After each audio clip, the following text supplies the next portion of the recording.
থেকে জালিয়াতিপূর্ণ ভাবে এই ভাস্কর্যের বৈধতা প্রমাণ করার জন্য কিছু মিথ্যা প্রমাণ দাঁড় করানো।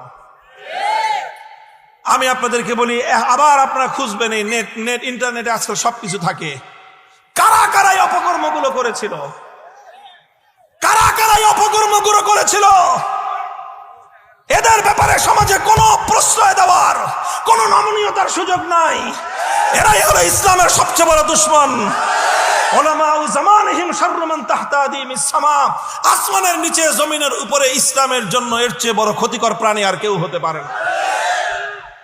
আলহামদুলিল্লাহ, সেই সময়ে কিছু মানুষকে আল্লাহ পাক তৌফিক দিয়েছিলেন যে না, এই কথাটা যে ইসলামের মধ্যে কোন ব্যক্তি বা কোন জীব জন্তুর, কোন জানোয়ারের, কোন প্রাণীর প্রতিকৃতি তৈরি করবার সুযোগ নাই। চাই